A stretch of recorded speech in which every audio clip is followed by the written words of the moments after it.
Water, the second most vital element needed for life. So the number one vital element needed for life is oxygen. And that's not a surprise, is it? The second most vital element needed for life is water. You can go 3 minutes without oxygen. You can go a couple of weeks without water. I always thought it was 3 days without water until I read a book called The Long Walk about some people who were escaping the Siberian work camp, and they were in the desert and they went nearly 2 weeks without water. Water is the second most vital element needed for life. In fact, where there's no water, you don't usually get people living, do you? I always say to people, how much water do you drink? And these are some of the answers. I don't like water. If I drink water, my feet swell. If I drink water, I'm going to the bathroom all day. Those last two answers tell me that the water's not getting inside the cell. So how do we get the water inside the cell? We have to go to the third most vital element needed for life, and that is sodium. The fourth most vital element needed for life is potassium. So let's go back to sodium. In nature, we find the highest amount of sodium in seawater. And seawater contains 92 minerals. Of those 92 minerals, 30%, approximately 30% is sodium. And of those 92 minerals, approximately 50% is chloride. Now, because sodium chloride take up the most amount, they're the first crystals formed when the water is evaporated. So what man does is he scoops up the first crystals formed, he bleaches them white, puts aluminium with it so that it runs freely, and there's your table salt. Table salt is a dangerous salt because we now have two very harsh minerals that if you were to inject both of those into the blood, you would die. There's two harsh minerals and they need all the other 90 to soften them and balance them. The highest concentration of mineral inside the cell is potassium. The highest concentration outside the cell is sodium. And in this bilayered membrane that is around every cell, there are sodium-potassium pumps. And these sodium-potassium pumps are ever going like this, maintaining the balance between potassium and sodium. But when someone's not eating enough fruits and vegetables, and that's where you get most of your potassium, and they're putting table salt on everything far too much, what happens now is sodium levels rise and potassium levels drop. There is a small amount of sodium in the cell, but when this happens, you see osmosis and diffusion happens when the highest concentration merges into the lowest. So now sodium levels inside the cell are rising, which they should not, and the cell swells. What's that called? High blood pressure. The doctor is right. Table salt will contribute to high blood pressure. There's a French doctor named Dr. Lelangre, and he's written a whole book on salt. He said, when people come to me with high blood pressure, I put them on Celtic salt. Why does he put them on Celtic salt? Because Celtic salt contains 82 minerals. It's a hand-harvested sea salt. So the minerals are in the Celtic salt in their balanced form. What about Himalayan salt? In many places, Himalayan salt is a lot easier to get. There's about 75 minerals. So it's pretty good. But I prefer the Celtic salt. And one reason is that the Celtic salt has 3 magnesiums. It contains magnesium chloride and magnesium bromide and magnesium sulfate.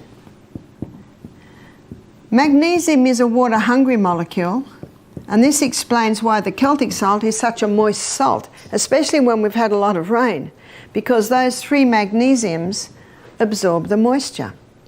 And because magnesium is a water-hungry molecule, it can be used to help the water get into the cell. So when you take a crystal of Celtic salt, put it on your tongue, and some say, how big's a crystal? Well, if you've got high blood pressure, start small, about the size of a sesame seed. I don't have high blood pressure, so I might have about 3 times little sesame seeds. Put it on your tongue, your mucous membranes start absorbing the minerals, the magnesium is taken to the cell membrane, and you drink your water, and that magnesium pulls that water inside the cell. It's the quickest way to hydrate a body. The only time excess water drinking can be dangerous is if people drink too much at once and don't have the minerals that are in the Celtic salt to pull that water inside the cell. I've had people complain to me, they say, I'm drinking more water now and now I'm going to the bathroom all day. So I say, are you having the salt? Have a little crystal before every glass of water. And ideally we should be having approximately 8 glasses of water a day. And then I say to them, and don't drink a whole glass at once. I think I mentioned earlier, I drink half a glass as soon as I get up. I go to the bathroom, I drink another half glass. Then I get dressed and have another half glass. But when I start every glass, I have that little bit of salt. So you spread the water over the day. And many people have said to me, thank you so much, that has made a big difference. See, huge water in, it's not long before huge water has to come out. It's like watering a plant. And look how God sends the rain, little by little by little. And when there's a tornado, when there's a torrential downpour, that's when the soil gets washed away and flooding can happen. So remember that with your body. Take it little by little by little by little. It is the best way to take it. Lining our gastrointestinal tract are villi. And on the villi is a receptor site. And that receptor site is to take the glucose through and into the blood. So on this villi, we've got a blood capillaries that go all the way through. Now in that receptor site is a carrier. And this carrier is designed to take the glucose through to the blood. But the carrier will not accept the glucose unless it comes with a molecule of sodium. I read this in my anatomy and physiology book. In the anatomy and physiology book, I memorized the sentence so I could give it to you from the horse's mouth. Sodium is the main transport system of glucose across the brush border wall and into the blood. And yet what are we told? Don't eat salt. Well, I agree with the table salt because it causes this imbalance of minerals in and out of the cell, absolutely. And did you know that sodium chloride is so strong it can kill the taste buds? Have you seen people that eat table salt? They put it on everything and they put it on before they've even tasted it. Well, no wonder, their taste buds are dying. Whereas Celtic salt, with all of its minerals, it enhances the flavour of the food. Now the red lentils we had this morning, a few people have said, what's in this? I've even served it at my house at breakfast and people have said, is there chicken in this? And I know why they say that, it's because it's so flavoursome. Well, it has a little olive oil, some herbs, nice if you can get fresh or Italian herbs, and some Celtic salt and a bit of turmeric, that's it. I rinse it very well. It must be rinsed well first. And I do that just before it's fully cooked. And yet, as you can see, it's delicious. See, I'm not interested in cooking up onions and garlic, and much as I love that in my lentils, I'll do that at lunchtime. But in the morning, I've got hills to run up and down, creeks to jump in. I'm not interested in being in the kitchen for a long time, and that's a very quick dish to make. So sodium not only is required to get the glucose into the blood, it's also required to get the water into the cell. So it's sodium. It's the third most vital element needed for life. And you can get that information on the 4 vitals in any anatomy and physiology book, chemistry book, biology book. I'm just giving you the facts here. So as you can see, water is very important. But so is the salt. And again, the potassium is found in all your fresh fruits and vegetables. Calcium cannot get into the cell by itself. It needs vitamin D. When vitamin D is present, the calcium is pulled inside the cell. And remember, I showed you the other day that calcium's called the king because when it gets into the cell, all the other minerals piggyback on the back of calcium. Something else happens. I'd like to go back to this for a moment. When the magnesium's put on the tongue and you have the glass of water, or half a glass, a little bit later the other half glass, that magnesium pulls the water inside the cell.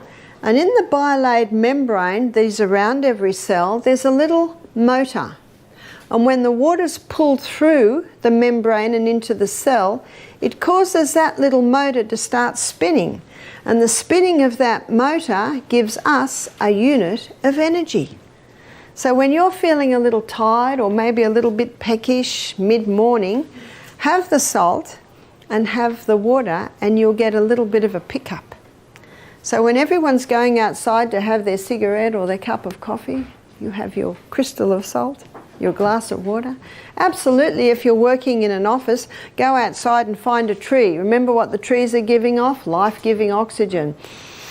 Breathe deeply from your abdominal muscle, and that blast of oxygen, remember what the oxygen does at the cellular level? Oxygen will give you 18 times more energy. We've looked at the inside of the workings of the cell a few times, and the way I explain it, it looks like there's one energy cycle per cell, but it is not true. So what I've drawn for you here is a whole lot of little energy cycles. In fact, in the muscle cell, you can have 100 energy cycles to a muscle cell. I can hardly get my mind around that. And that's why the saying that you will receive more energy than you expend on your morning walk, because each one of those little energy cycles will give 18 times more energy if enough oxygen is going into your body. Glucose, it can't get into the cell by itself. It has to have insulin. Insulin's the key that unlocks the door to let the glucose into the cell. And what happens with many people, before diabetes develops, insulin resistance develops. You've heard of insulin resistance? And when insulin resistance develops, the cell's resisting insulin, so the glucose can't get into the cell, so the glucose stays in the blood, and the brain says to the pancreas, more insulin, but the problem's not more insulin, the problem is there's insulin resistance at the cellular level. So what causes the insulin resistance? It's the high carbohydrate, high sugar diet. It's just the cell gets to the point where it says, we've got enough, sick of the sight of you. So how to recover from insulin resistance is to get the glucose, those carbohydrates right down. Get the fibre up, the good proteins and the healthy fats. That's the best way to recover from insulin resistance. But you just imagine for a moment, and this is happening in America a lot today, people are not drinking enough water. They're not having the whole salt, and they're definitely not having many greens, which is where your magnesium is. So the little bit of water they're having is not getting inside the cell. They don't go out in the sunshine because they're scared of getting skin cancer. So they're not getting their vitamin D, so the calcium can't get in and the minerals can't get in. And they're trying to lose weight, so they've listened to a lot of the media hype that you've got to stop the fat because fat will make you fat. So they're on a high carbohydrate diet. Remember what fat will do? It'll give you satisfaction or a satiation, a full feeling. But if you're not having any fat, you just eat and eat and eat and eat and eat and eat. The whole packet of cookies goes, the whole chips go. There's not a sign in your body that says enough. It's the fibre, protein and the good fats that will give you that sign. So they're on a high carbohydrate diet, thinking that if they go fat-free, they'll lose weight. And can you see what's happening? The water can't get in, the minerals can't get in, the glucose can't get in, and the body says, what are we going to do? Because remember, this is the CBD of the human body. What are we going to do? And the body says, we've got one last thing up our sleeve. We'll just force it into the cell. That's high blood pressure. So high blood pressure can be a result of dehydration. It can be a result of mineral deficiency, magnesium deficiency. It can be a result of vitamin D deficiency. It can be a result of a high carbohydrate, high sugar diet. It can be a result of inactivity. So there's a whole lot of things that can come together to contribute to high blood pressure. That's why the detective hat has to be put on to find out why these things are so. And in some cases it'll be a bit of this one, in some cases a bit of that one, in some cases other things. And you saw from the first lecture, it seems a long time ago, doesn't it? Back to Monday. We looked at how genetics loads the gun, but it is lifestyle that pulls the trigger. So the cell, and understanding the workings of the cell, is paramount to understanding how these things affect the body. We have a book in our library, and I know we have it in the library here. It's by an Iranian doctor called Dr. Batman Geheldij. I think that's how you pronounce it. It's called One of the Body's Many Cries for Water. The second title to his book is He's Not Sick, He's Thirsty. The third title to his book is Don't Treat Thirst with Medications. His story is fascinating. I think it was in about the 70s or 80s. He was a political prisoner. And because he was a doctor, everyone came to him when they had problems. And all he had was water.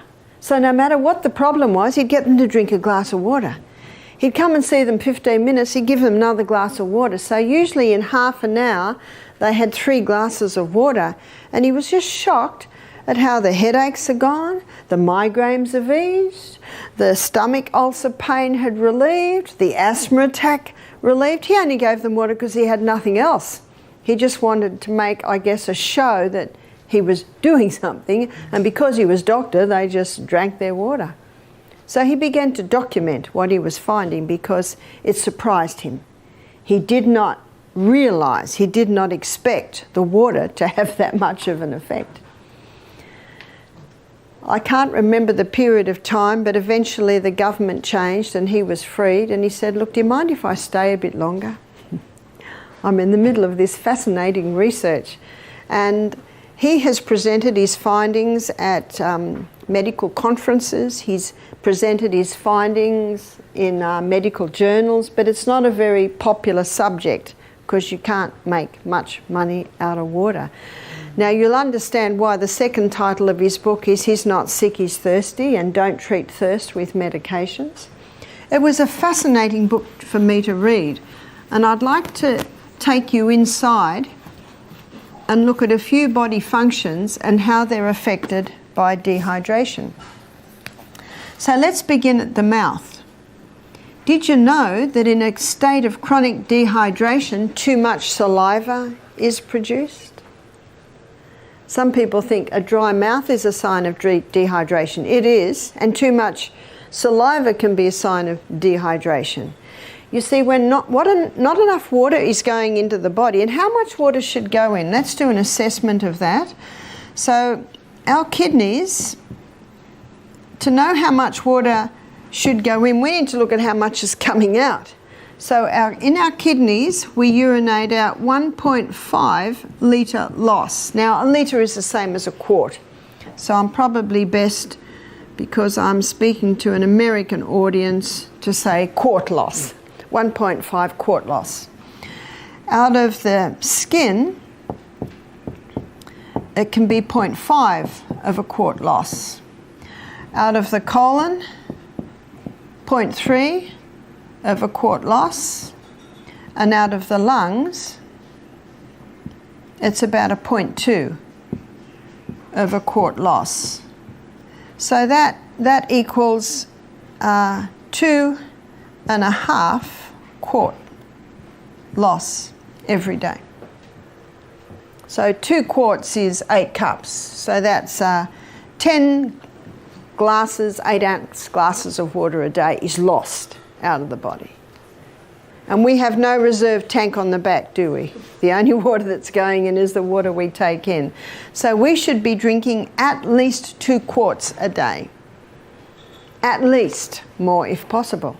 Now at the moment, because you're having a steam sauna every day, I wouldn't be surprised if you've got a 0.8 of a quart loss coming out of your skin because you perspire it profusely. The other half can come in your fruits and your vegetables, maybe your herb teas, vegetable juice through the day. So that's how much water we need. And Dr. Batman Gehaldi, he showed that the first place that we feel that water loss, if we're not replacing the water, the body goes into a form of drought management. And it releases a hormone to manage this drought management. It's called histamine. And if someone has an allergic response to something, what are they given? Antihistamines. You know the best antihistamine is just water.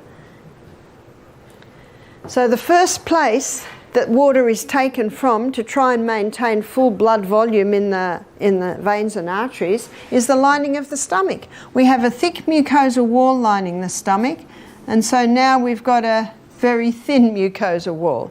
Now in that mucosal wall there's sodium bicarbonate, and the sodium bicarbonate is in the mucosal wall to neutralise any stomach acid that might try and get through, and basically protect against stomach ulcers.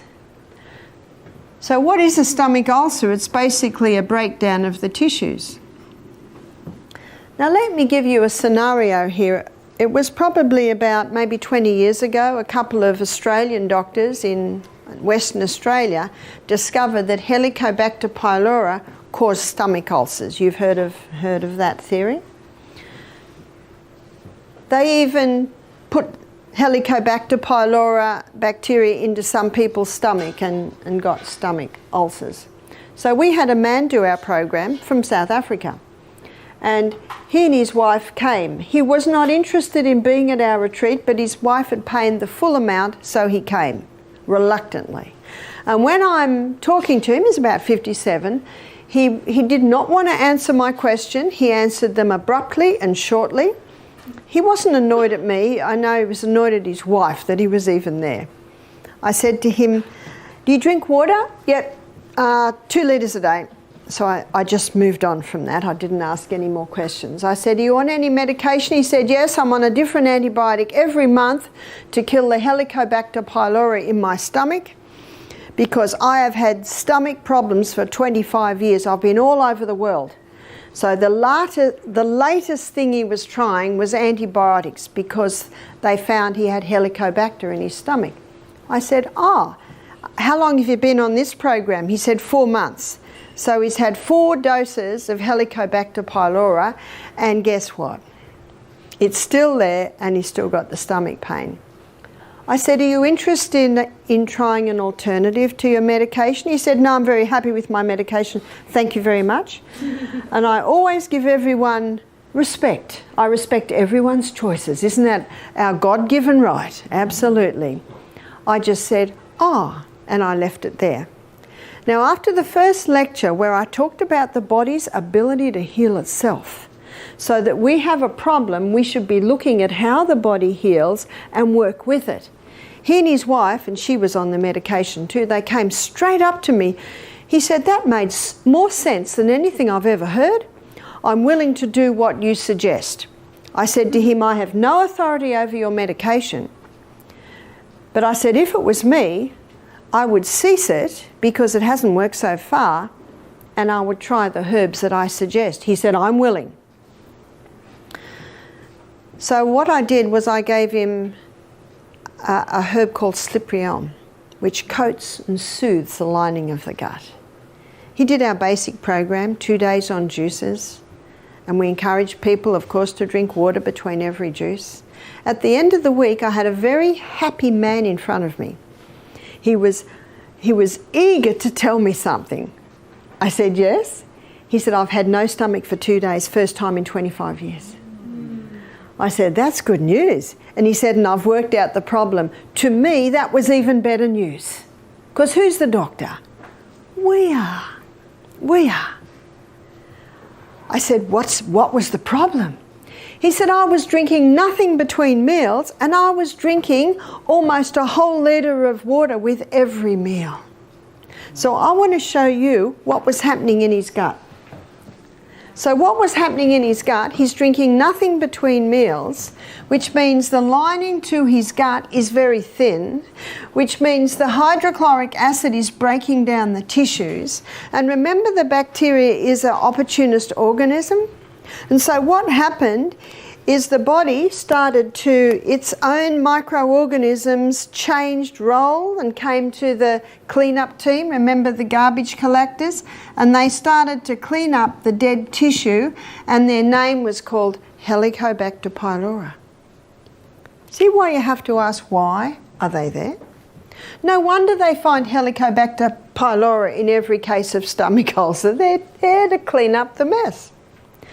Now, as God would have it, when we smell food and we start to chew food, hydrochloric acid, here's hydrochloric acid is released.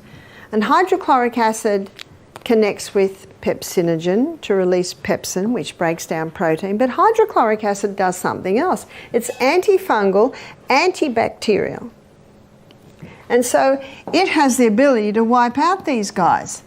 And just as hydraulic acid is considering going down and wiping these guys out, he has a big glass of water. And what does water do to hydrochloric acid? It just dilutes it. So Helicobacter pylori is chomping away at the dead tissue and it goes, whew, that was close. Chomp, chomp, chomp. What this man discovered is that he was drinking water at the wrong time. Do you remember I said to you earlier, I said, how much water do you drink a day? And he said 2 litres. And because he was a little bit abrasive with all his answers, I decided not to push it anymore.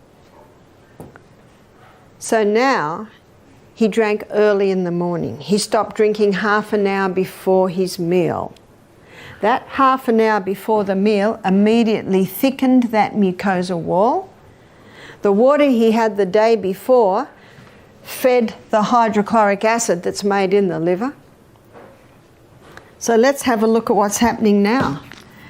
Now being at the health retreat, he's drinking water at the right time between meals. His mucosa wall is getting thick.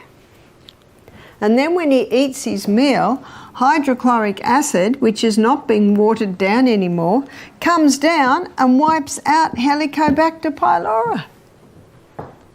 What a wonderful process. Who healed him? His body healed itself when given the right conditions. When someone comes to me with Helicobacter pylori, one of the first things I do is increase their hydrochloric acid. Because if you increase the hydrochloric acid, remember what one of its roles is? Antibacterial, anti-yeast, antifungal. Now, I'm not criticising the doctors that discovered that Helicobacter pylori causes stomach ulcer. It is there. It does play a role. But why is it there? Can you see that?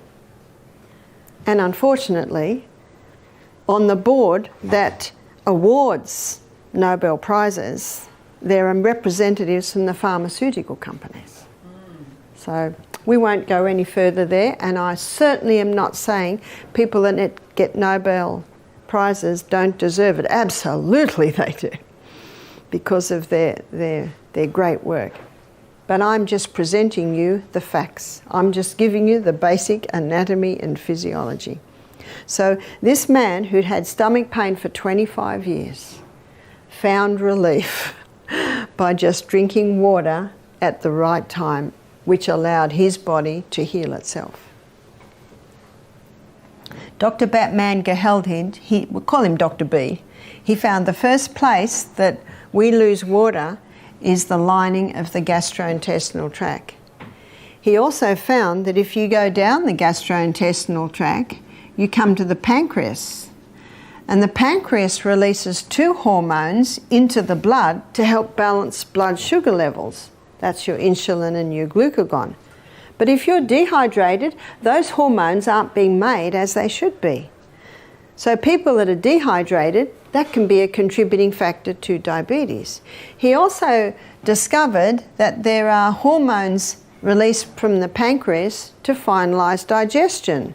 So there's pancreatic lipase to finalise starch digestion.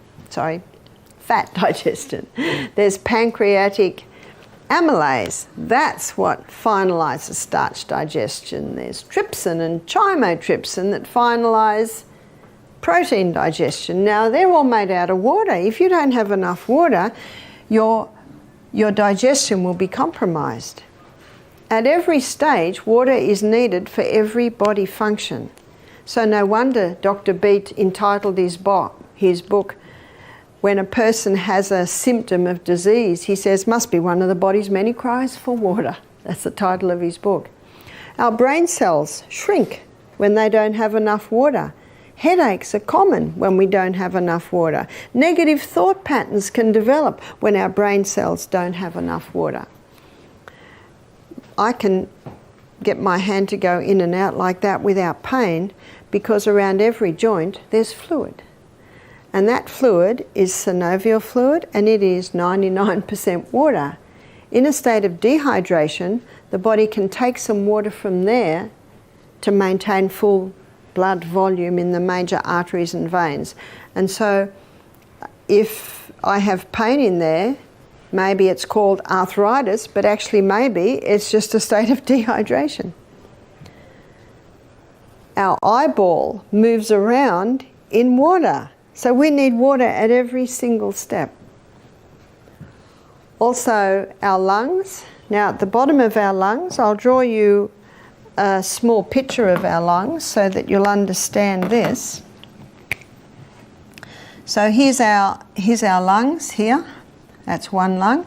So your trachea splits and comes down, and then it splits again into little bronchioles. It's quite a process.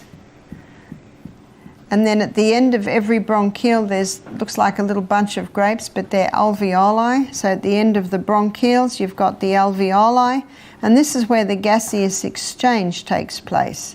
Over every alveoli, there's a little blood capillary network, and it is in that blood capillary network where the oxygen is picked up from the alveoli, and the blood drops the carbon dioxide and we breathe out.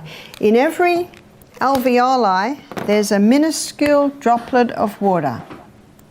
And because of the surface tension of water, when you breathe out, that little alveoli collapses, which allows all the carbon dioxide, the majority of it, to be breathed out. So that now when you breathe in, you can breathe in more oxygen. In a state of dehydration, that little droplet of water is not as it should be, which means that doesn't totally collapse when you breathe out, which means you can't get your full quota of oxygen. But what also happens, the body, to prevent the water loss, it can start constricting the little bronchioles so that we don't lose water. And so one of the signs of dehydration can be constricted breathing. The blood gets very thick in dehydration. Our blood needs to be nice and thin so the heart can pump it easily, so that the little filtering units in our kidneys can filter it with ease.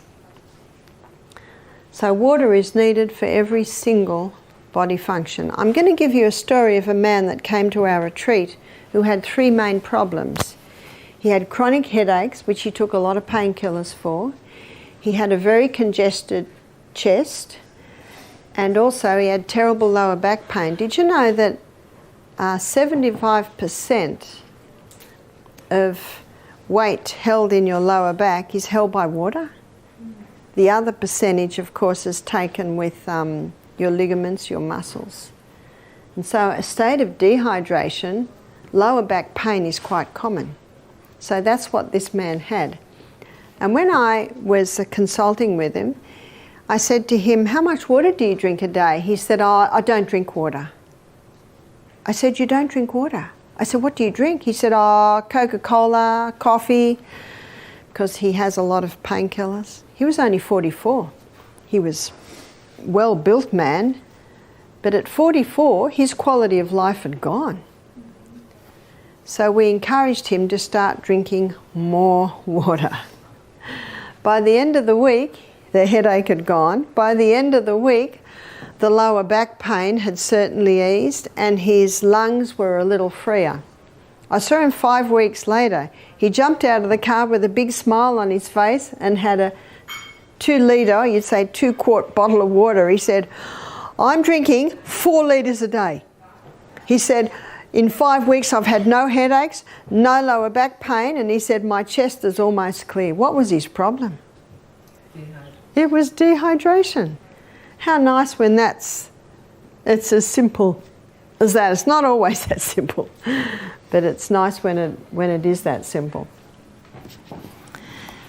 So Dr. B's book, One of the Body's Many Cries for Water, is an important book because he goes into every body function and shows how important it is for us to be drinking adequate water.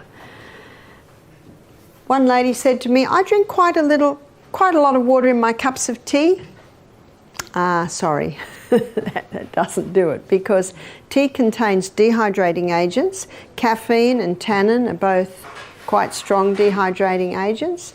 And if she puts a little teaspoon of sugar in that, there's another dehydrating agent in there. We had a pathologist do our program. He said, we've done studies on caffeine and we have found that you need 5 cups of water to make up for the dehydrating agents in 1 cup of coffee.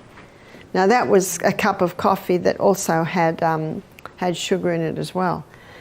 So not only are people not drinking enough water, but they are also causing dehydration because of the drinks that they are having.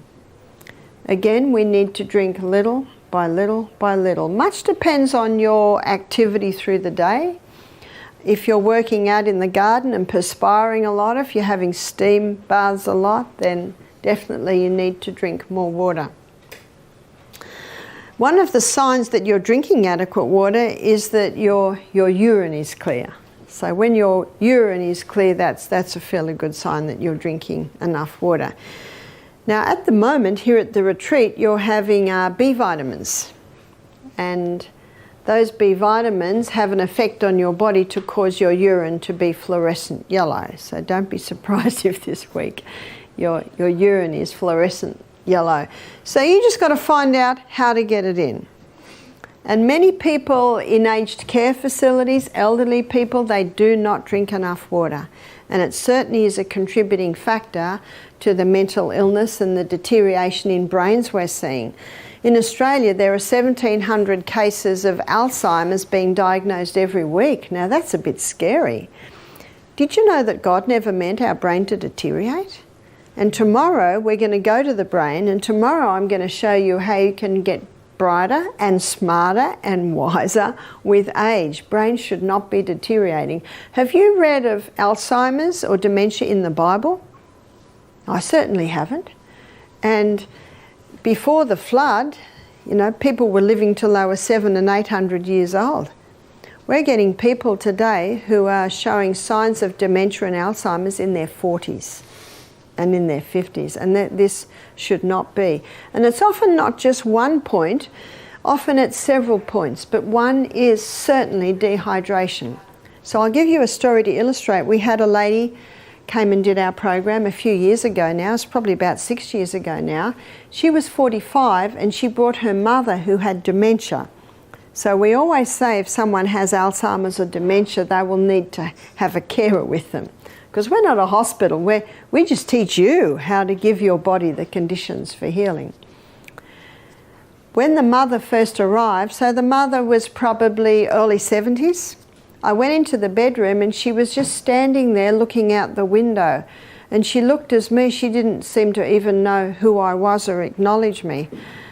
So I talked to the mother, and, well, I couldn't say much to the mother, but I talked to the daughter and I found out she hadn't drunk any water for 2 days.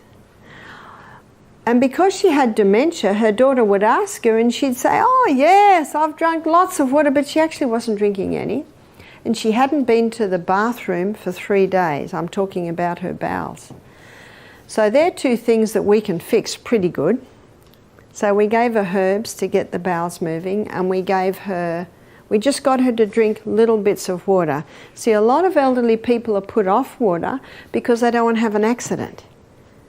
But if you can explain to them, just have a mouthful at a time. That's reachable. Just have a mouthful at a time. If you have a mouthful of water every couple of minutes, you'll be surprised how much water you can get into the body in a day. So just have lots of little bits. Within 24 hours, this lady had no dementia. She was lucid. She was talking to people, sitting and dialoguing. And the daughter looked at her, and she hadn't seen her mother like this for a long time. You see, I understand what it's like in an aged care facility, because she had her mother in an aged care facility because it was just so difficult to look after her. She really couldn't leave her. That the nurses are so busy, they don't have the time to make sure everyone drinks enough water. And something else happens. When they get them to drink more water, more of the elderly people are having accidents, and then there's a lot more work for the nurses. I understand that. I understand it. I think it's our role to give our body the conditions so we never get there. Is that right? So that when we're getting into our latter years, our kids will want us to live in the little granny flat because we're going to mind the children. We're going to put the washing on the line. Oh, that's right, you put them in the clothesline. They do the ironing. They chop up the vegetables. You know, I say they're queen mother activities. You know, slow down a little bit. But how helpful is that for most busy families to have the mother or the mother-in-law there who's got a clear mind and can be of a help?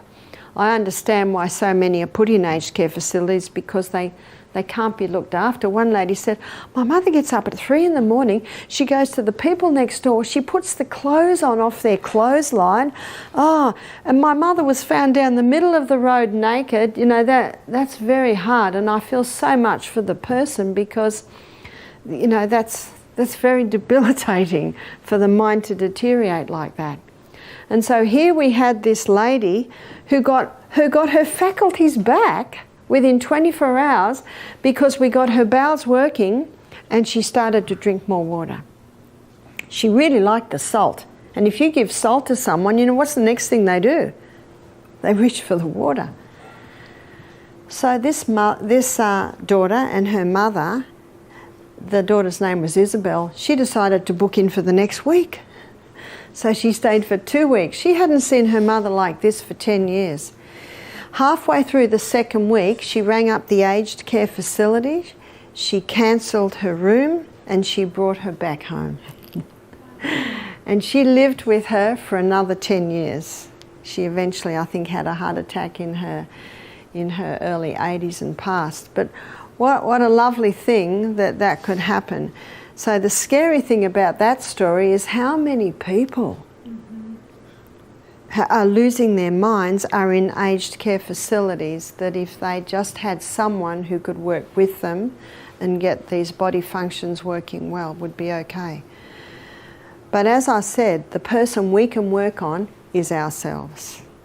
And when our friends and relatives see the effect of what these lifestyle changes are doing, then they'll be inspired to make the changes too, we hope and we gather. So I want to give you a few Bible verses that illustrate the body. So we've got Romans chapter 12, verses 1 and 2. The Bible says, I beseech you therefore, brethren, by the mercies of God, that you present your bodies living sacrifices. What's a living sacrifice? It works well. that we present our bodies living sacrifices, holy and acceptable to God, which is your reasonable service. Do you know why it's so reasonable? Because we're living in the body. And it's nice living in a body that works. But notice verse 2, it says, be not conformed to this world. Now we all know what that means. Just go to the fast food shops. Isn't that the way the majority of people live? Be not conformed to this world, but be transformed by the renewing of your mind. When you're transformed by the renewing of your mind, you get a clear mind. And I think you'll agree with me. Are you finding now, what are we now? Sunday, Monday, Tuesday, Wednesday, Thursday, Friday. You're on your 6th day of being at the retreat. Do you find your mind is clearer? And when your mind is clearer, you can make the decision to surrender yourself to God. So that's why it means, be not conformed to this world, but be transformed. That's what God wants to do in each one of us, not just transform our bodies, but transform our minds. Be not conformed to this world, but be transformed by the renewing of your mind. And part of renewing your mind is doing what you've just done for 6 days. You've got a clearer mind. So be not conformed to this world, but be transformed by the renewing of your mind, that you may prove what is that good, acceptable, and perfect will of God. Who do we prove it to? Well, you're going to be proving it when you leave the property. You'll be proving it to everyone you meet, to your family when you go home. And remember, the most powerful testimony you can give is just you. You're happier. You're easier to live with. You're actually looking good. So let's define that again. Be not conformed to this world, but be transformed by the renewing of your mind, that you may prove what is that good, acceptable, and perfect will of God.